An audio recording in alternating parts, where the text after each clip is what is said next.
예, 오늘은 골로새서 4장 7절에서 11절 말씀을 통해서 따로 또 함께란 제목으로 같이 말씀을 살펴보고자 합니다. 골로새서는 이번 주 그리고 다음 주 하면 이제 마지막 마무리를 할 것 같습니다. 우리가 이제 바울 서신서를 순서대로 로마서부터 쭉 읽어가고 있습니다. 골로새서는 말씀드린 대로 이제 옥중 서신이고요. 그 사도행전 28장에 나와 있는 것처럼 이제 로마에서 가택 연금 상황에 있습니다. 그러면서 그 중에 이제 사도 바울을 만나러 오는 사람들, 그 사람들에게는 직접 복음을 전했습니다. 사도행전 28장 30절에 보시면 바울이 자기 셋집에서 만 2년을 거하며 자기에게 오는 모든 사람들을 받아들이고 전적으로 확신 있게 하나님의 왕국을 선포하며 주 예수 그리스도에 관한 그것들을 가르치되 아무도 그를 막지 못하더라라고 말씀하고 있습니다. 보통은 사람들이 그러니까 막 유명하고 잘 나갈 때가 아니라 지금 어떻게 보면 사도 바울은 이제 그 갇혀 있는 상황입니다. 그 전에 어떤 소위 사람들 보기에 화려했던 그 명성 이런 거와는 달리 지금 갇혀 있는 상황이기 때문에 사람들은 이럴 때 보통 그런 모습을 보여주고 싶지 않아 하죠. 그런데 사도 바울은 자기에게 모든 오는 사람들을 다 받아들이고 또 전적으로 확신 있게 하나님의 왕국을 선포했다라고 말씀하고 있습니다. 그래서 가택연금 중에 만나러 오는 사람들에게 말로 전하고 그리고 본인이 이제 묶여 있는지라 가서 복음을 전하지를 못하는 상황입니다. 그때에 복음을 전하거나 가르칠 수 없는 사람들을 위해서 이제 편지들을 이제 보내게 됩니다. 그 중에 이 여러 옥중 서신서들 중에 하나가 바로 골로새서고요. 만나지 못한 그 골로새 교회에도 이제 편지를 보내게 됩니다. 그래서 이제 1장에서 보시면 인사와 함께 시작을 하고 이제 복음, 이제 그리스도에 대해서 말씀하고 있죠. 지금 이 상황은 사도 바울은 이제 한 번도 골로새 교회를 만나보지 못했습니다. 성도들을. 그런데 골로새 교회의 그 사역자였던 에바브라가 이제 로마로 와서 사도 바울을 만나서 이제 설명을 들은 상황입니다.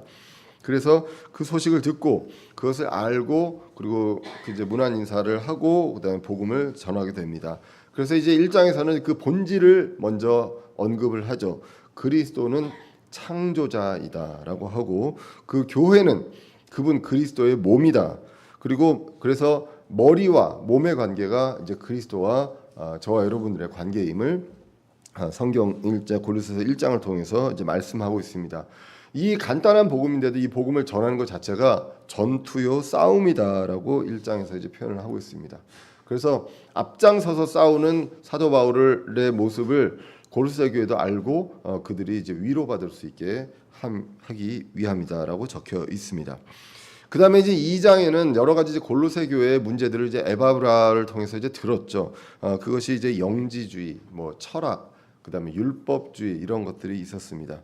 근데 그런 것들이 본질인 바른 복음인 그리스도를 떠나서 이제 다른 복음으로 가기 때문에 생기는 것이기 때문에 본질은 바른 복음이다라는 것을 이제 말씀하고 그리고 아까 1장에서 나온 것처럼 그리스도와 교회, 머리와 몸의 관계처럼 우리는 그 머리를 붙들어야 한다라고 기록하고 있습니다. 머리를 붙들고 우리는 위에 있는 그것들을 추구하라라고 이제 성경에서 이제 말씀하고 있죠. 그러면서 이제 3장으로 넘어와서는 우리의 지위가 있고요. 그리고 상태가 있습니다. 이것이 서로 일치하고 조화를 이루어야 한다라고 기록이 되어 있습니다. 우리는 이미 지위적으로는 새 사람을 입었습니다. 그리스도의 십자가의 피를 통해서 이미 이것은 완료가 된 상황입니다. 그런데 우리의 상태, 삶, 성품 이런 것들이 아직 일치가 되어 있지 않은 상황이기 때문에 이런 것들은 입어야 한다라고 성경이 이제 말씀하고 있죠.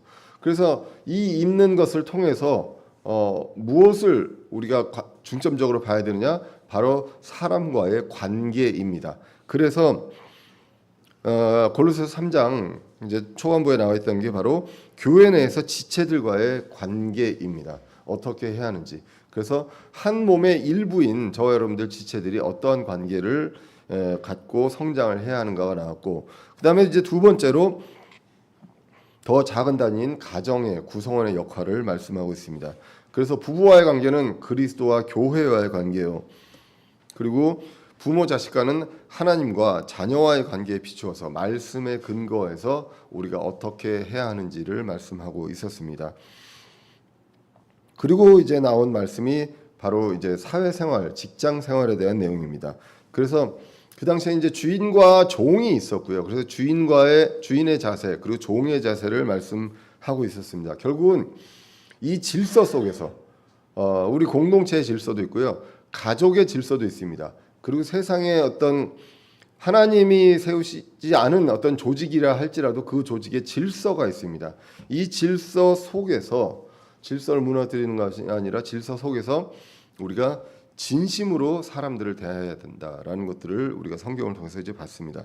하나님은 늘 우리에게 진심이셨습니다. 우리에게 무엇을 바라고 이제 하는 것이 아니라 진심으로 우리를 대하셨다라는 것을 이제 말씀하고 있습니다. 그리고 이제 4장으로 넘어와서 초반부에 무엇을 말씀하셨냐면 이 관계를 형성하고 발전시키는 길이 무엇이냐라고 하면 바로 대화입니다. 그래서 첫 번째 하나님의 대화가 나왔고 그 다음에 사람과의 어떤 말에 대한 부분들이 나왔죠. 그래서 우리가 이 말로서 사람을 위로하고 또 세워주고 또 이 관계를 돈독히 형성할 수도 있고 관계를 무너뜨릴 수도 있습니다. 많이 이제 여러분들 이제 영상을 유튜브를 보시면 뭐 요즘 이제 알고리즘으로 계속 보던 영상들만 나오고 이제 그렇게 하기 때문에 선별해서 봐야 하는데 최근에 이제 제가 본 것 중에 이제 인공지능에 대한 부분들을 좀 요즘 많이 보고 있습니다. 제가 왜냐하면 제 연구에 인공지능을 꽤 많이 쓰고 있거든요. 그러니까 그렇기 때문에 모든 연구 분야에 인공지능을 쓰고 있기 때문에 이제 AI를 많이 이제 보는데 AI에 관련돼서 이제 앞으로 예견하는 쪽은 어떻게 얘기하냐면 지금은 AI입니다. 인공지능이거든요. 그래서 Artificial Intelligence라고 하죠. 그런데 이제 조만간 AGI가 됩니다. 이거는 Artificial General Intelligence거든요. 그 다음에 이제 더 나아가면 ASI라고 합니다. 그래서 Artificial Super Intelligence, 그래서 초지능이 되는 겁니다. 그래서 지금은 인공지능은 각각의 연구 분야에서 도구로 인공지능을 쓰고 있기 때문에 그 인공지능은 자기가 학습을 받은 그 내용만 이제 하게 되거든요. 초기 단계라고 볼 수 있죠. 여러분들은 지금 뭐 요즘 챗GPT나 이런 것들 어떻게 쓰시는지 모르겠습니다. 그냥 대화 쪽으로 쓰시는지 모르겠는데 저희는 이제 연구 쪽에 이제 쓰고 있는데 이게 이제 아티피셜 제너럴 인텔리전스가 된다고 합니다. 보통 그게 사람마다 좀 예측이 다르긴 하지만 한 10년 정도 생각을 하고 있습니다. 이렇게 되면 어떻게 되냐면 제너럴이 붙잖아요. 그래서 인공지능이 이제 사람처럼 일반적인 것들을 다 아는 거예요. 그렇게 되면 이제 사람이 할 일이 이제 없어지게 되고 그리고 사람을 이제 통제하기 시작할 것이다라고 이야기를 합니다. 그래서 이게 이제 우리 공상과학 영화에 나온 것처럼 로봇과 이제 가는 거는 길이 멀고요. 그게 아니라 이제 시스템 안에서 우리가 핸드폰 안에서 지금도 아마 이제 챗GPT를 써서 이제 대화를 하시는 분들이 있을 겁니다. 항상 평균적으로 보면 그걸로 대화를 꽤 많이 한다고 합니다. 통계적으로 젊은 친구들도 이제 하는데 이제는 이 대화 속에서 사람들이 자유의지로 선택하는 것들을 아니 그거 하면 안 돼요. 그거 하면 건강에 안 좋고 그건 위험하고 뭐 이렇게 한다는 거죠. 예를 들면 그 제가 이제 11월에 베트남도 출장을 좀 가야 되거든요. 이틀 갑니다. 이틀. 주중에 이틀 가는데요. 요즘 캄보디아에서 한국인 납치가 많이 일어나고 있습니다. 캄보디아 국경에 있는 베트남, 태국하고 그래서 지금은 이제 제가 그렇다 할지라도 베트남 갑니다. 근데 이제 아티피셜 제너럴 인텔리전스가 되면 내가 베트남을 가려고 하면 이제 그 제 얘기가 아니라 이제 그 이 인공지능이나 뇌과학자들이 하는 얘기들을 제가 이제 종합해서 하는 얘기입니다. 그러면 이제 그 인공지능이 얘기를 한다는 거죠. 거의 위험해서 가면 안 됩니다. 지금 여행 제한 국가입니다. 이러는 거예요. 그래서 아니 나 그래도 갈래라고 비행기표 끊어줘면 안 끊어주는 거죠. 비행기표를. 네. 그렇게 되는 날이 멀지 않는다라고 이야기를 합니다. 지금 이제 그 내용들은 이따 오후에 조금 더 제가 얘기를 좀 하도록 하겠습니다. 근데 제가 왜 지금 인공지능 얘기를 하냐면 지금도 대화를 챗GPT하고 충분히 할 수 있거든요. 그런데 이제 AGI가 되고 이제 조만간 이렇게 되면 한 10년 정도 상관해서 인간과의 대화가 없어질 것이다. 이 사회에서. 그렇게들 예견을 합니다. 왜냐하면 사람들하고 대화하려면 일단 힘들어요. 관계가 형성이 돼야 되잖아요. 그리고 관계가 형성이 안 되면 그 얘기가 겉돌잖아요. 내 속에 있는 얘기를 안 합니다. 근데 인공지능은 어떻습니까? 그냥 얘하고 얘기하는 거니까 얘는 또 잘 맞춰주거든요. 듣기 싫은 얘기는 안 해요. 예. 그리고 내가 방향을 설정하면 그거에 맞는 그 어떤 근거를 지지해주는 쪽으로 이제 어떤 대화를 해주지 기분 나쁜 얘기들 이제 안 합니다. 예. 그렇게 되면 훨씬 편하죠. 내 고민도 얘기할 수 있고 내가 고민이 이렇고 뭐 내가 누구하고 싸웠는데 어떻게 할 것인가 뭐 이런 부분들 요즘에는 우리 같은 경우는 이제 조직이나 이런 거에 있어서 발전 방향 중장기 발전 방안도 챗GPT한테 물어봅니다. 어떻게 하면 좋을 것인가 뭐 이런 것들도 물어보고 뭐 저희 같은 경우 이제 교수를 채용하는 데 있어서 가장 좋은 어떤 채용 방법이 무엇일 것인가 라는 것들도 분석 쫙 다 해줍니다. 네. 그렇게 이제 되는데 내 내면의 고민을 누구하고 얘기할 것인가 그랬을 때 점점 더 사람하고는 힘들어질 것이다 라고 예견을 하고 있습니다. 근데 그게 오래 걸리는 것이 아니라 한 10년 상간 어떤 사람은 5년 얘기하기도 하고요. 어떤 사람은 한 20년 얘기도 합니다. 그래서 대충 이제 평균 내보면 한 10년 정도를 이야기하고 있습니다. 결국 뭘 얘기하냐면 지금 우리가 성경에서는 우리가 이 그리스도의 몸된 지체로서 우리가 사역을 하는 데 있어서 사람과의 관계 형성을 통해서 믿는 사람들끼리는 성장을 하고요. 그리고 불신자들에게는 복음을 전하고 하는 데 있어서 이 관계 형성과 말에 대한 부분들을 소금에 비유해서도 말씀을 하셨잖아요. 그런데 이런 것들을 지금 과학자들은 이야기를 조만간 이런 것들을 못하게 될 것이다 라고 이야기를 합니다. 제가 엘리베이터에서 이제 매주 제가 인사를 하잖아요. 인사를 하는 이유는 다른 건 없습니다. 그냥 제가 너무 죄송해서 그래요. 일주일에 한 번밖에 못 뵙고 하니까 죄송해서 오실 때 환영 인사라도 해야 되겠다라고 해서 인사하고 하는데 느끼는 게 우리 한국 분들은 인사가 어색하세요. 예, 그래서 제가 인사를 이제 고개를 팍 숙이고 이렇게 하면은 어쩔 줄 몰라 하시는 모습이 보입니다. 예, 보이는데 이런 것들을 보면 지금도 인사도 어색하잖아요.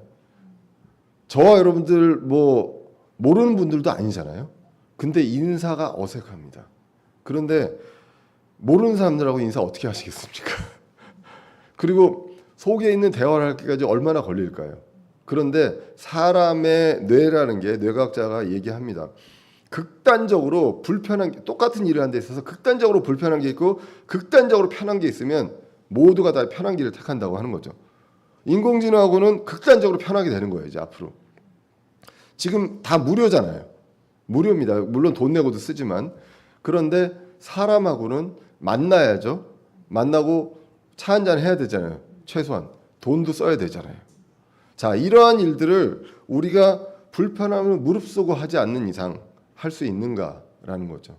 그리고 나만 불편함을 무릅쓴다고 되는 것이 아니라 상대편도 그렇게 해야 우리가 대화가 되는 거지 않습니까? 그런데 너무 인공지능이 이제 편한 거예요. 네, 그렇게 됐을 때 대화가 사라질 것이다라고 말씀하고 있고요. 그 사람들이 이제 예견하고 있고 특별히 한국이 이 트렌드에 굉장히 민감해서 하기 때문에 지금 이 한국이 훨씬 더 빨리 이런 것들을 받아들일 것이다라고 이야기하고 있습니다. 성경은 항상 반대로 말씀하고 있습니다. 관계를 형성하고 발전하는 길에 우리가 이제 말이 있습니다. 하나님과의 관계에서도 우리가 기도를 안 하고 하나님과의 관계를 계속 가까이 할 수 있냐? 그렇지 않죠. 그래서 4장 초반부에 먼저 하나님과의 대화를 말씀하고 있었습니다. 그래서 기도하고 항상 기도하고 감사하고 깨어 있음, 그리고 깨어 있어야 하고 또 사역자를 위해서 기도해라. 지체들을 위해서도 기도해야 하는 것입니다. 골로새서 4장 3절에 보시면 아울러 또한 우리를 위해 기도하되 하나님께서 말할 수 있는 문을 우리에게 열어주사 그리스도의 신비를 말하게 하실 것을 구하라라고 이제 기록이 되어 있습니다. 그래서 사역자를 위해서 기도해달라. 어떻게? 하나님께서 말할 수 있는 문을 사역자들에게 열어주셔서 하나님께서 뜻하신 바대로 위탁받은 대로 말씀을 전할 수 있도록 그렇게 할 수 있도록 기도해달라라고 말씀하고 있습니다. 그리고 이제 밖에 있는 자들, 세상에 있는 사람들을 대할 때 시간을 되찾고요. 시간을 되찾고 그리고 대화하라라는 내용이 이제 나오는 것이죠. 그래서 골로새서 4장 6절에 보시면 너희 말을 소금으로 간 맞추어 항상 은혜롭게 하라. 그리하면 너희가 각 사람에게 어떻게 마땅히 대답해야 할지 알게 되리라라고 이제 기록이 되어 있습니다. 사역자들은 어떻습니까? 하나님의 복음을 말할 수 있는 문을 열어달라라고 이제 기도하라고 했죠. 그러면 밖에 있는 사람들을 위해서 우리는 어떻게 해야 합니까? 시간을 되찾으며 복음을 이야기하는데 이 복음을 적절하게 이제 관계를 형성하면서 전해야 합니다. 그것을 소금으로 간 맞추어서라고 이제 말씀하고 있습니다. 그렇게 결국은 이 관계를 형성하는 데 있어서 대화는 소통은 필수적입니다. 마귀는 그것을 막기 위해서 모든 과학 기술을 동원하고 있고요. 과학자들이 마귀란 얘기는 아닙니다. 과학자들도 지금 인공지능 전문가들도 이런 것들 다 우려하고 있고요. 이런 것들이 갈 수밖에 없는데 AGI 세대로 갈 수밖에 없는데 그렇게 되면 사회에 엄청나게 큰 변화가 있기 때문에 본인들은 대비를 하고 있습니다. 돈이 많기 때문에 대비를 이제 하고 있습니다. 그러면 우리는 어떻습니까? 지금이라도 기술 개발을 멈추고 가야 하느냐? 절대 그런 일이 있을 수 없죠. 사람은 항상 내가 안 한다고 해도 다른 사람이 하게 되어 있습니다. 그렇기 때문에 결국 이 기술은 발전할 수밖에 없고 불을 향해 뛰어드는 나방 같은 그런 상황임을 우리는 인지해야 합니다. 예전 같으면 우리가 전쟁을 두려워했잖아요.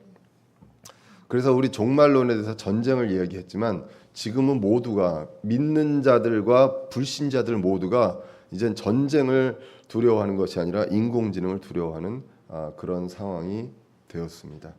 그렇게 했을 때 가장 크게 차단하는 것이 사람과의 만남, 그 대화 이런 것들을 차단하는 것. 그 사이에 이제 인공지능이 들어가는 것을 이제 우리는 보고 있습니다. 이렇게 이제 성경이 이제 골로새서가 그 편지를 마무리하고 있습니다. 그래서 마무리하는 마지막에는 이 바울의 서신서에는 등장하는 게 마지막에 이제 인사가 있죠. 그러면서 함께하고 있는 사역자들을 기억해달라라는 내용의 이제 말씀들이 있습니다.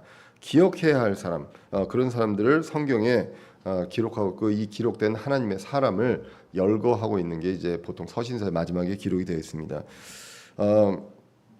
로마서 16장 1절에서 5절 말씀을 전할 때 제가 제목을 기억해야 할 사람이라는 제목으로 말씀을 전했습니다. 그 내용도 한번 보시면 좋겠고요.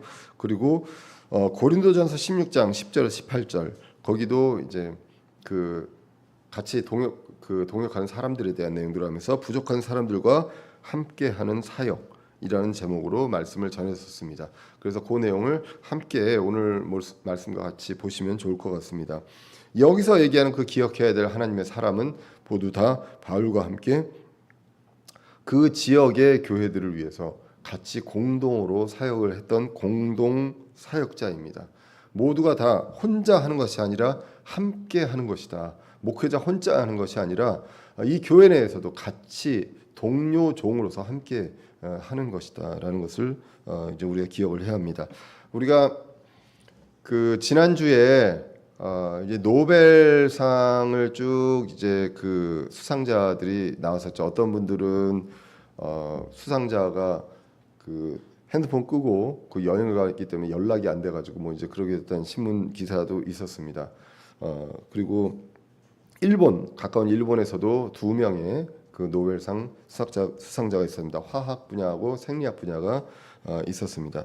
여러분들 노벨상 하면 과학 분야에서 상을 하면 흔히들 많이들 생각을 하시는 게 혼자 공부를 방에 들어가서 연구를 혼자 막 해가지고 뭔가를 알아내서 그게 큰 기여를 그 굉장히 획기적인 거라 노벨상을 받는 걸로 생각하시는데 굉장한 착각이십니다.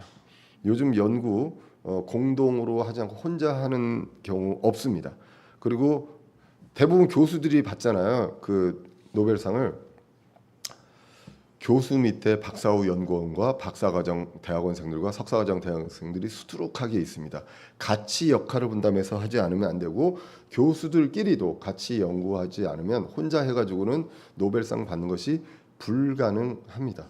모두가 다 불신자들도 하는 데 있어서 공동으로 이제 하게 되죠. 근데 많이들 이제 결국 수상자는 한 사람이니까 그 사람만 생각하기 쉬운데 그렇지 않다. 우리가 그 알고 있는 그 논문 중에 뭐 네이처 이런 거 아시죠? 들어보셨는지 모르겠는데 네이처 같은 경우는 그 저자가 한 사람 있는 저자가 없습니다. 네이처의 저자는요 보통 논문의 저자가 20명, 30명 되기도 합니다. 그보다 더 되는 경우도 있습니다. 보통의 그 연구 논문은요 한 명이 쓰는 경우도 있고 두세 명이 쓰는 경우도 있습니다. 저희 같은 경우는 저희 학생들하고 저하고 같이 공동 연구하는 미국에 있는 분들, 일본에 있는 분들 같이 넣어가지고 이제 저자를 해봐야 많이 해야 5명, 6명이거든요. 한 연구 결과를 내기 위해서. 근데 네이처 같은 데는 2, 30명 정도가 이제 된다는 거. 그러니까 그게 이제 그 지금의 현실입니다. 예, 그런 것들처럼 우리가 사역도 성경에서는 그 전부터도 바울은 혼자 했다고 기억 않죠. 근데 말씀하지 않지만 우리는 바울만 기억하고 있는 경우들이 많습니다. 근데 서신서의 맨 마지막에 보면 바울과 함께 했던 그 사역자들 다 기록이 되어 있습니다. 그들을 인정하고 기억하라라고 성경이 이제 말씀하고 있습니다. 오늘 본문도 하나님의 사역, 그리스도의 몸의 사역을 한 일꾼들을 기억하라고 말씀하고 있습니다. 이것은 우리만 기억할 게 아니라 주님도 하나님도 기억하신다라고 말씀합니다. 히브리서 6장 10절에 보시면 하나님은 불의하지 아니하사 자신의 이름을 위해 너희가 보여준 너희의 행위와 사랑의 수고 곧 너희가 성도들을 섬겨온 것과 또 섬기고 있는 것을 잊지 아니하시느니라 라고 기록합니다. 하나님이 잊지 않고 성경에 그 이름들을 기록해 놓으셨습니다. 우리는 어떻게 보면 이 마지막 구절 서신서의 마지막 부분들을 조금 더 신경 써서 봐야 합니다. 이 한 사람 한 사람이 어떤 일을 했는지에 대해서 우리가 이름뿐만 아니라 기억을 할 필요가 있다는 것이죠. 오늘 보면 7절에서 11절을 위어스비 주석은 둘로 나눕니다. 7절에서 9절은 서로 짐을 나눈 형제들이다라고 하고요. 그리고 10절에서 11절은 바울과 함께 있었던 형제들이다라고 이제 나누고 있습니다. 이 함께하는 사역에 있어서 떨어져 있는 경우도 있고요, 같이 있는 경우도 있습니다. 이 모든 것들이 다 함께하는 사역이다라는 것을 이 두 가지를 구분해서 이제 나오고 있고요. 첫 번째 7절에서 9절은 이제 보냅니다. 바울이 이 사람들을 보내는 그러한 과정입니다. 그러니까 떨어지게 되면서 이 보내서 공간적으로는 분리가 되지만 사역을 하는 그러한 과정이 나와 있습니다. 함께 하는 사역입니다. 짐을 같이 나누기도 하고 또 각자의 짐을 지기도 합니다. 갈라디아서 6장 2절에 보시면 너희는 서로 남의 짐들을 지라 그리하여 그리스도의 법을 성취하라 라고 해서 남의 짐을 서로 집니다. 그리고 내가 져야 할 짐들도 있습니다. 그 각자의 짐을 갈라디아서 6장 5절에 보시면 각자의 짐을 져야 한다라고 기록이 되어 있습니다. 이제 7절을 한번 보도록 하겠습니다. 먼저 두기고라는 사람이 나옵니다. 인물이 나오는데 두기고를 보시면 이렇습니다. 두기고가 내 모든 형편을 너에게 밝히 알려주리니 그는 사랑받는 형제여 주 안에서 신실한 사역자여 동료 종이니라라고 기록되어 있습니다. 이 두기고는요 성경에 이제 그 요즘은 뭐 앱도 많이 나와 있고 해서 두기고 딱 치면 어떤 구절에 나와 있는지가 다 나옵니다. 그래서 그걸 가지고 유추해서 보면 이 두기고는 아시아 지역입니다. 그 당시에 아시아, 특히 이제 에베소 지방 출신의 사람으로 이제 추정을 하고 있습니다. 그리고 바울 서신서뿐만 아니라 이 두기고의 특징은요, 이 서신서를 그 지역 교회 형제들에게 전달하는 역할을 두기고가 꽤 했습니다. 그래서 골로새서도 그랬고요, 에베소서도 그렇고 디모데전서도 이 서신서를 바울로부터 두기고가 전달을 했습니다. 그 지역 교회 그리고 디모데에게 전달을 했었습니다. 그리고 이 두기고는 사도행전 20장 3절에 보시면 또 두기고가 나오는데, 그 아시아 지역에서 예루살렘으로 이제 갈 때 바울과 함께 간 사람 중에 하나입니다. 그러니까 대부분 같이 있으면서 같이 사역을 했던 거죠. 바울은 혼자가 아니라 일행을 데리고 다니면서 했지 않습니까? 그리고 누가도 데리고 다녔죠. 자, 그렇게 하면서 이제 사역을 했는데 그 중에 한 사람입니다. 그래서 골로새서 마지막에도 이 골로새서를 전할 때 두기고와 그 오네시모 편으로 골로새서를 보낸다라고 이제 성경 킹제임스 성경 마지막 이제 추신에 이제 나와 있습니다. 당시 이제 골로새 교회를 보면 원래 골로새 교회의 사역자로 에바브라가 있었는데 지금 에바브라가 바울에게로 온 상황입니다. 지금 골로새서 편지를 쓸 때. 그래서 에바브라를 통해서 골로새 교회의 상황, 그리고 거기에 그 교회의 문제들, 얘기했지만 영주주의라든가 철학이라든가 율법주의라든가 이런 어떤, 그리고 금욕주의, 이러한 문제들에 대해서 이제 에바브라를 통해서 이제 듣게 된 상황이죠. 그래서 거기에 지금 에바브라가 있어야 될 자리가 있습니다. 그 자리에 두기고를 보내는 것입니다. 지금. 그래서 이 두기고를 보내기 때문에 이 두기고는 이만큼 이제 믿을 만한 사람이 있습니다. 바울이 믿고 타 지역으로 보낼 수 있는 그러한 사람입니다. 그래서 이 사람에 대해서 바울은 이렇게 기록하고 있습니다. 사랑받는 형제입니다. 두기고는 어디서든지 사랑받는 형제였다라고 기록하고 있고요. 그리고 주 안에서 신실한 사역자입니다. 사역자인데 신실하다. 이게 이제 영어로는 faithful입니다. 그래서 faith하면 믿음이잖아요. 그래서 믿음이 충만하다. 결국은 믿음직한, 믿을 만한 사람이다라고도 이제 볼 수가 있고요. 그리고 사도 바울에게 있어서 동료 종이다라고 이제 기록되어 있습니다. 다시 한번 말씀드리지만 두기고는 편지만 전하는 것이 아니라 사도 바울의 내용도 전하지만 또 에바브라를 대신해서 말씀도 전할 수 있는 그러한 존재로 이제 그 사도 바울이 이제 보내는 것입니다. 이 동료 종이란 표현은요, 골로새서 1장 7절에 에바브라를 언급할 때도 동료 종으로 얘기합니다. 그러니까 골로새 교회에 있었던 에바브라, 이 사람도 동료 종이고 지금 바울과 함께 있던 두기고도 동료 종이다. 내가 그를 이제 보낸다라고 하면서 이제 요 부분들에 대해서 이제 골로새서 4장 8절에 보면 이렇게 기록이 되어 있습니다. 제가 요거 4장 8절을 빠뜨린 것 같습니다. 죄송합니다. 4장 8절을 이제 빠뜨렸는데요. 4장 8절을 보시면 내가 그를 같은 목적으로 너희에게 보내었노니 이것은 곧 그가 너희 형편을 알고 너희 마음을 위로하게 하려 함이라라고 기록이 되어 있습니다. 두기고가 그를 보내는데요. 에바브라도 그렇고 동료 종의 역할이 무엇이냐? 첫 번째, 바울의 형편을 밝히 알려줍니다. 에바브라는 어땠습니까? 골로새 교회의 형편을 밝히 알려주었습니다. 그리고 골로새 교회 지체들의 마음을 위로합니다. 에바브라는 바울의 마음을 위로했고요. 두기고도 바울을 위로했죠. 그런 것들처럼. 그래서 같은 목적으로 내가 너희에게 보낸다 라고 이제 기록이 되면서 형편을 알고 그리고 너희 마음을 위로하려 합니다라고 이제 성경이 이제 기록이 되었습니다.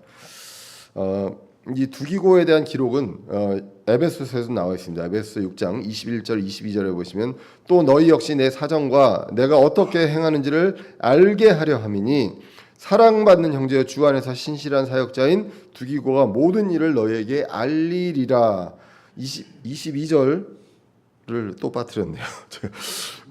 죄송합니다. 22절은 내가 그를 같은 목적으로 너희에게 보내었노니 이것은 곧 너희가 우리의 사정을 알게 하고 또 그가 너희 마음을 위로하게 하려 함이라라고 기록이 되어 있습니다. 그래서 이 두기고를 보내서 하는 내용들이 지금 바울의 그 사정을 밝히 알게 하는 겁니다.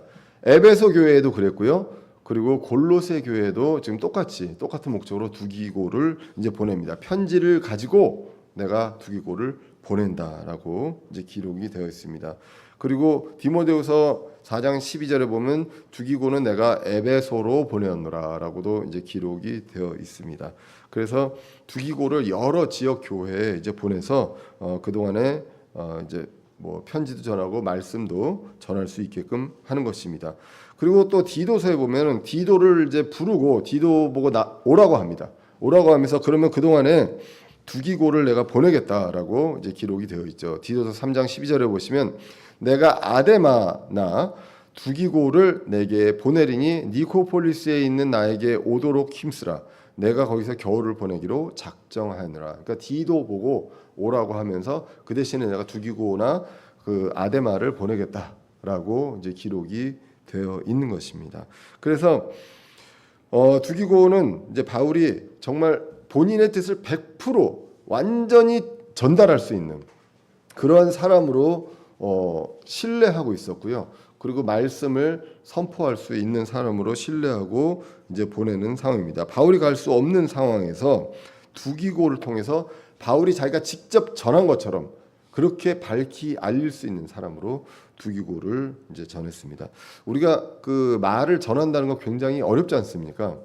우리 게임 중에 그런 거 있잖아요. 말 전달하기 게임 쭉 있으면 한 5명만 쭉 있어도 처음 시작해서 귓속말을 쭉 해보면 본인이 했던 말과 마지막에 듣는 말이 달라지잖아요. 제 초등학교 때 기억이 나는 게 그 게임을 하는데 분명히 게임이었는데 아무리 들어도 모르는 거죠. 저도 이제 줄 서서 이제 중간에 들었는데 뭐라고 하는지 몰라요. 그래서 모르겠다고 쭉 했더니 이제 마지막에 그 친구가 칠판에다 썼는데 우리는 어쩌고 저쩌고 했습니다. 진짜로 그렇게 썼습니다. 어쩌고 저쩌고 했습니다라고 적은 거예요. 선생님이 버럭 화를 냈습니다. 게임이라고 장난하냐고. 아니 근데 우리가 진짜 못 알아들었거든요. 한 5명만 넘어가도 이게 그냥 한 문장 두 문장이라도 전달이 안 되잖아요. 그런데 바울이 두기고를 보냅니다. 직접 얘기하는 것처럼 밝히 알리고 또 바울이 위로하는 것처럼 위로할 수 있게끔 이제 그렇게 하는 것입니다. 이걸 보면서 이제 우리 교회 상황을 보게 됩니다. 자, 우리 교회는 그냥 일반적이지 않죠. 일반적인 독립침례 교회도 아닙니다. 일단 제가 먼 거리에서 이제 오는 상황이고 그렇기 때문에 급박한 상황이라든가 소위 말하는 이제 목회자가 신방을 한다거나 이런 부분들을 하기 어려운 그런 상황입니다. 예, 그런 상황에 있을 때 하나님께서 정말 두기고 같은 그런 동료들을 주심으로 우리 교회가 지금까지 왔었다고 저는 이제 믿습니다. 대전 지역의 이 지체들을 서로 돌보는 그런 것들 그리고 어떤 교회는 그냥 일반 기성 교회는 목사님이 신방을 하고 다른 분이 오면 기분 나빠하는 경우도 있잖아요. 그리고 그 밖에 나가서 이제 예배 끝나고 악수할 때 목사님하고 다른 부목사 전사님들이 같이 악수하는데 줄 서 있으면 담임 목사님하고 악수하려고 그런 경우 있습니다. 그래서 그때 이제 지금 모 대형 교회의 목사님이 그런 적이 있어요. 그래서 그 다음부터 악수를 할 때 본인이 빠졌어요. 왜냐하면 이거 안 되겠다. 자꾸 이제 담임 목사하고만 하려고 한다. 그런데 우리 교회는 그런 부분들이 있어서 이제 우리 지체분들이 저만 바라보고 있지 않기 때문에 감사하게도 그래서 제가 아니라 다른 분이 위로를 하고 해도 큰 위로를 받는 그런 부분들이 있어서 너무 이제 감사하고 있습니다. 그런 어떤 지체를 목회자가 아니라 지체들이 그 지체를 돌아보는 그런 두기고 같은 형제님들이 있습니다. 그리고 잦은 출장에 있지만 그리고 제가 직업상 다른 그 주의 첫날 비울 때가 많지만 제가 확신을 가지고 말씀 선포를 부탁할 수 있는 형제님들이 이제 존재합니다. 그래서 그때마다 형제님들이 흔쾌히 이제 말씀을 전해주고 계시고요.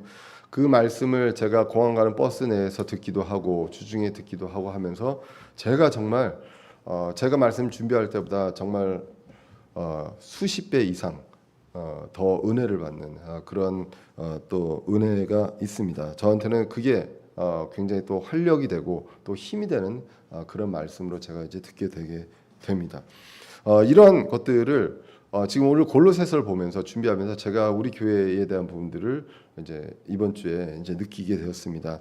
아시겠지만 지난주에도 제가 노심초사하면서 일찍 출발해서 이제 왔듯이 매번 명절 때마다도 어떻게 와야 하는지, 차가 막혀진 않는지 이런 부분들을 걱정하면서 오는 이 상황에서도 최악의 경우 우리는 두기고 같은 분들이 있다. 라는 것들을 이제 생각을 하게 됩니다. 다음으로 나오는 분이 이제 오네시모가 나오게 됩니다. 골로새서 4장 9절에 보시면 신실하고 사랑받는 형제 오네시모를 함께 보내노니 그는 너희에게 속한 사람이라 그들이 여기에서 이루어진 모든 일을 너희에게 알려주리라. 두기고와 오네시모를 같이 이제 보냅니다. 신실하고 사랑받는 형제 오네시모라고 표현합니다. 그러니까 두기고와 같이 신실하고 또 사랑받는 형제로 표현을 하고 있습니다. 그리고 이 오네시모는 특징이 이제 너희에게 속한 사람이다. 그래서 골로새 사람입니다. 골로새 사람이고 여러분들도 아시겠지만 이 오네시모의 신분이요 종이었습니다. 그래서 빌레몬이라는 사람의 종이었죠. 그래서 빌레몬의 종이었는데 좋은 관계로 빌레몬과 헤어진 게 아니라 빌레몬 밑에 있다가 도망 나왔죠. 도망 나와서 지금 바울에게 온 상황입니다. 그래서 빌레몬은 괘씸하게 생각할 수 있겠죠. 그리고 오네시모는 그렇게 왔는데 바울을 만나서 바울의 복음을 듣고 주님을 받아들여서 이제 구원받은 사람이 된 상황입니다. 그래서 이제 오네시모를 다시 골로새 교회로 이제 보내고자 하는 것이 지금 이렇게 나와 있습니다. 그래서 두기고와 함께 오네시모를 이제 보내게 됩니다. 그래서 이제 오네시모에 대한 내용은 빌레몬서를 보면 이제 많이 나와 있습니다. 빌레몬서는 이제 한 장으로 되어 있고 이제 사도 바울이 빌레몬에게 보내는 이제 편지이죠. 나중에 이제 보시겠지만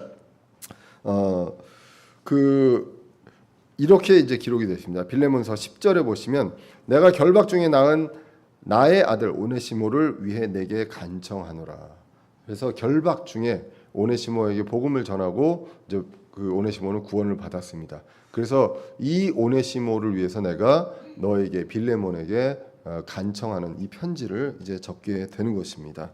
그래서 이 일을 받아들여 달라라고 얘기합니다. 이전에는 무익한 사람이었는데 이제는 달라졌다. 이 사람은 유익한 사람이 되었다. 그렇기 때문에 이제 받아들여 달라라고 이제 편지를 이제 보내게 됩니다. 그래서 15절 16절에 보시면 그런즉 그가 잠시 떠난 것은 아마도 내가 그를 영원히 받아들이게 하려 함이리니 이제는 종으로서가 아니라 오히려 종 이상의 사랑하는 형제로서니라라고 이제 기록이 되어 있습니다.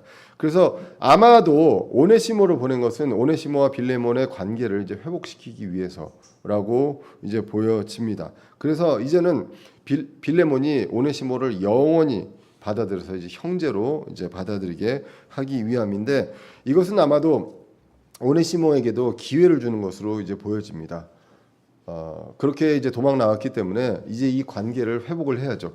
다 구원받았다고 해서 나는 이제 구원받았으니까 빌레몬한테 가서 빌레몬 원래 주인이었는데 빌레몬 형제요. 그대와 나는 이제 형제가 되었습니다라고 하면 빌레몬이 피가 거꾸로 솟겠죠. 그게 아니라 어떻게 해야 되는지 이 관계에 대한 부분들을 같이 이제 회복을 하면서 이제 할 수 있는 기회를 하나님께서 주신 것으로 보여집니다. 자백을 하고 그리고 사과를 하고 그 관계가 회복이 되어야 합니다. 사도 바울도 본인이 구원받기 이전에 예수님을 만나기 이전에 그가 했던 내용들에 대해서는 적나라하게 서신서에서 이야기를 하고 있잖아요. 죄인 중에 우두머리다라고까지 고백을 하고 있습니다. 이러한 고백이 철저하게 있었을 때 이제 관계가 다시 이제 회복이 될 수가 있습니다. 그래서 빌레몬서는요. 사실은 이 한 장으로 되어 있지만 구원받기 전에 우리 그리고 구원받은 후에 우리에 대한 어떤 상징적인 내용 그리고 거기서 바울이 빌레몬과 오네시모를 그 중재하는, 마치 예수님처럼 이제 중재하는 그런 어떤 상징적인 의미로 굉장히 이제 그 소중한 그런 서신서가 되겠습니다. 상징적인 내용들이 있고 거기에는 또 이제는 종이었는데 이제는 신분의 이제 차별이 없어졌다라는 것들에 대해서 말씀하고 있죠. 갈라디아서 3장 28절도 이렇게 기록되어 있습니다. 유대인이나 그리스인이 없고 매인자나 자유로운 자가 없으며 남자나 여자가 없나니 너희는 다 그리스도 예수님 안에서 하나니라라고 이제 기록이 되어 있습니다. 그래서 이제 오늘 본문은요 7절에서 9절까지 보시면 두기고뿐만 아니라 오네시모도 같이 이제 보냅니다. 이들을 믿고 보낼 수 있습니다. 이들 둘 다 사도 바울의 어떤 사정을 밝히 그들에게 알릴 수 있고요. 그리고 골로새 교회를 위로할 수 있기 때문에 이렇게 이제 합니다. 이렇게 함께 할 수 있는 동료 종이 있었습니다. 그래서 두기고가 있고 오네시모가 있고 그리고 에바브라가 있습니다. 보내고 받고 이렇게 같이 있고 멀리 보낼 수 있는, 믿고 보낼 수 있는 그런 사람들이 있었습니다. 한 사람이 아니라 그렇게 함께하는 사역이다라는 것이죠.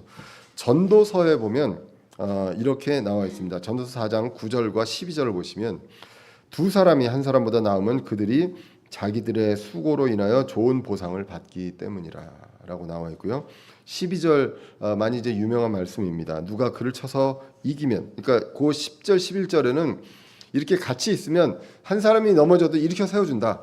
그렇기 때문에 같이 사역을 하는 것이다라는 내용을 말씀하고 있습니다. 12절은 누가 그를 쳐서 이기면 두 사람이 그와 맞서리니 세 겹줄은 빨리 끊어지지 아니하느니라. 하나가 아니라 줄이 하나 겹줄이 아니라 세 겹줄로 되어 있을 때 이 말씀을 하게 됩니다. 그래서 우리가 같이 하는 함께 하는 사역이고 그리고 때로는 내가 못 갈 때 맡겨서 보내는 그런 사역입니다. 그리고 또 하나 곁에서 위로가 되는 지체들이 있습니다. 떠나 보내서 위로가 되고 힘이 되고 하나님의 일을 할 수도 있고요. 그리고 어려운 상황에 같이 있음으로 인해서 물리적으로 같이 옆에 있음으로 인해서 위로가 되는 지체들이 있습니다. 그 지체들을 이제 10절부터 이제 기록이 되어 있습니다. 오늘 본문 4장 10절에 보시면 나와 함께 갇힌 자 된 아리스다고와 바나바의 누이 아들 마가와라고 나오고 그 뒤에 이제 유스도가 나오는 것이죠. 그래서 이 마가에 대해서는 너희가 명령을 받았으니 그가 너희에게 이르거든 그를 받아들이라라고 이제 기록이 되어 있습니다. 먼저 이제 아리스다고를 보면 아리스다고는 특별히 바울과 굉장히 함께 많이 있었습니다. 그런데 언제 많이 있었냐면 주로 바울이 어려울 때 그때 같이 옆에서 있었습니다. 그러면서 고난을 받았습니다. 바울 그 사도행전 19장 20절에 보시면 바울이 이제 에베소에 들어갔을 때 이제 소요를 겪게 됩니다. 극장으로 끌려가게 되거든요. 그때 아리스다고도 같이 이제 들어가게 됩니다. 그리고 사도행전 20장에 보면 바울과 아시아로 함께 동행을 하게 됩니다. 함께 동행하면서 아리스다고가 있고요. 그다음에 사도행전 27장 2절, 그러니까 28장에서 이제 가택연금이 되잖아요. 그래서 그 당시에는 이제 로마로 이제 호송되는 상황입니다. 그래서 배를 타고 막 갈 때 그때의 그 폭풍에도 이제 함께 있었던 사람이 바로 아리스다고입니다. 당시에는 성경 기록을 유추해서 보면 바울과 같이 아마 감옥에 있었던 것으로 보여집니다. 그 감옥에 있으면서 고난을 함께 받았던 사람입니다. 그래서 이제 두기고 오네시모처럼 이제 보내져서 같이 이제 골로새로 가지는 못합니다. 그렇지만 아리스다고는 바울과 함께 있으면서 그 함께 고난을 받는 것만으로도 힘이 되고 이제 위로가 되는 그러한 사람입니다. 어려울 때 어려워서 내가 가지 못하고 내가 꼭 가야 하지만 가지 못할 때 보내야 하는 사람이 있습니다. 그리고 그 어려울 때 함께 있어서 나 혼자가 아니라 함께 있음으로 인해서 위로가 되는 사람이 있다는 것이죠. 이 둘을 오늘 성경 본문이 이제 말씀하고 있는데 아리스다고는 이제 함께 있었던 사람입니다. 그리고 이제 그 뒤에 나오는 바나바의 누이 아들 마가가 있습니다. 바나바의 이제 조카가 되겠죠. 그리고 마가복음의 이제 저자입니다. 우리가 알고 있는 마가라고 하는 요한 뭐 이렇게 이제 알려져 있습니다. 그리고 이 마가는 바울과 바나바가 이제 다투게 되는 원인 제공자가 되죠. 그래서 2차 선교여행 때 이제 바울과 바나바가 싸우게 되는 그 원인이 바로 마가 때문입니다. 예, 그런데 이제 이 사람을 이제 받아들여라라고 이제 이야기를 하고 있습니다. 잠시 관계는 멀어졌지만 다시 회복되는 그 관계의 대표적인 게 바로 마가입니다. 그래서 우리가 인생에 있어서요 보면 마가와 같은 사례가 많이 있죠. 보통 보면 그 10가지 중에 9가지의 고마운 일이 있고 마지막에 하나가 서운한 일이 있으면 마지막에 서운한 일 때문에 관계가 깨집니다. 그렇게 되듯이 근데 이제 그러면서 우리가 이야기를 하는 게 난 뭐 눈에 흙이 들어가기 전까지 이제 너 안 볼 거야라고 하기는 하는데 그런데 성경적으로 봤을 때 이 대표적으로 마가와 바울을 봤을 때 그렇지 않았다. 정말 바나바와 싸우고 같이 선교여행을 가지 않을 정도로 그랬음에도 불구하고 그 원인 제공자지만 이 마가에 대해서 이제 관계가 회복되는 것을 봅니다. 그래서 디모데후서 마지막에 사도 바울의 삶의 마지막에 이렇게 기록되어 있습니다. 오직 누가만 나와 함께 있느니라 마가를 취해 데리고 오라. 그가 사역을 위해 내게 유익하니라라고 기록을 하고 있습니다. 용서할 수 없는 지체가 있습니까? 그런 지체는 없다라는 것입니다. 하나님은 십자가를 통해 모두를 용서하셨습니다.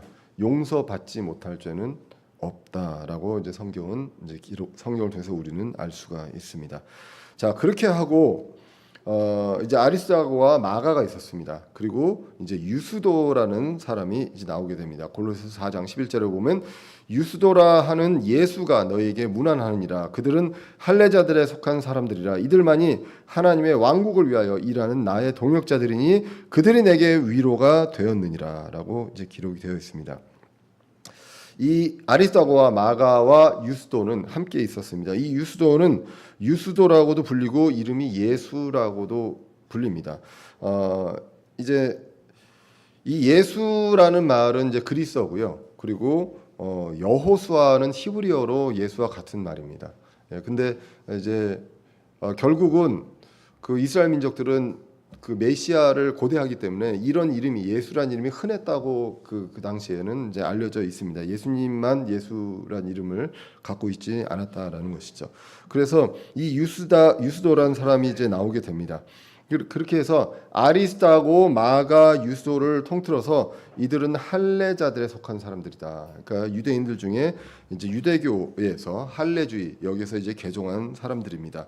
그래서 이 할례자들 중에 바울의 동역자이고 위로가 된 사람입니다. 그래서 이들만이 나의 동역자들이다라고 이제 기록될 만큼 이렇게 기록이 되어 있습니다. 결국 아리스다고와 마가와 유스도는요 바울 곁에서 지키면서 고난 속에서 바울에게 위로가 됐던 이제 동역자라고 이제 나오게 됩니다. 이제 14절 다음 주에 14절 보겠지만 14절에 보면 누가도 곁에 있었던 것으로 이제 나오게 되는데 요 세 사람은 유대인이고 할례주의자들이었는데 이제 그들 중에서 동역자고 위로가 되는 사람들이다라고 이제 기록이 되어 있습니다. 오늘 본문을 이제 전체적으로 보시면 하나님의 사람들이 성경에 기록되어 있습니다. 함께 공동으로 사역한 사람들입니다. 절대 한 사람이서 할 수 없다. 바울도 혼자 못했는데 지금 교회에서 목회자가 혼자서 교주처럼 할 수 있느냐? 그런 사역은 없다라는 것을 성경은 말씀하고 있습니다. 함께 사역한 사람들을 모두 기억합니다. 사람들은 어떻게 보면 그 교회 담임 목회자만 기억할 수도 있습니다. 그런데 하나님은 모두를 기억하신다. 그것을 보여주기 위해서 서신서 뒷부분에 항상 성경에 이제 이름을 기록해 두었습니다. 그래서 곁을 지키면서 위로가 되었던 지체들도 있고요. 함께 역할을 분담해서 보내어진 지체들도 있습니다. 이들 모두가 동역자이고 동료 종이고 위로되는 자들입니다. 장소와 공간과 시간이 달라도요. 함께 짐을 나누고 위로가 되는 지체들과 함께 사역을 하는 것입니다. 저와 여러분들 같이 사역을 합니다. 모두가 다 사역자로 할 수는 없지만 우리 교회의 이제 집사 형제님들과 말씀을 전하는 형제님 함께 우리가 이제 이런 것들을 오늘 성경에 나와 있는 이 사람들처럼 같이 역할을 분담하며 가게 됩니다. 때로는 제가 못 가도 우리 그 형제님들이 방문을 하고 연락을 하고 서로 이제 위로하는 그러한 일들이 풍성하게 이제 일어날 수 있으면 좋겠습니다. 우리 교회의 특수성상 겉으로 보면 어떤 교회보다도 위태로울 수 있습니다. 그렇기 때문에 이런 경우에 우리는 저만 바라보지 않았기 때문에 우리 교회가 지금까지 올 수 있었다라고 저는 이제 확신하고 있습니다. 그리고 제가 할 줄 아는 게 진짜 없거든요. 뭐 돈 관리도 못 하고요. 그 뭐 경제적인 것도 못 하고 음식도 못 하고 설거지도 못 하고 청소도 잘 못 합니다. 집에 가면 다 허당인데요. 그런데 그렇기 때문에 우리 교회에 그런 어떤 탤런트를 갖고 계시는 우리 형제님들, 자매님들, 지체분들을 보내주셨다. 그래서 함께 하는 사역이다라는 것을 이제 보게 됩니다. 따로 떨어져 있을 때 각자의 짐을 지고요. 역할을 하고 어려울 때 함께 위로가 되는 그런 지체들이 될 수 있어야 합니다. 그래서 따로 또 함께입니다. 따로 또 함께 짐을 지고 역할을 분담하고 서로 위로할 수 있으면 좋겠습니다.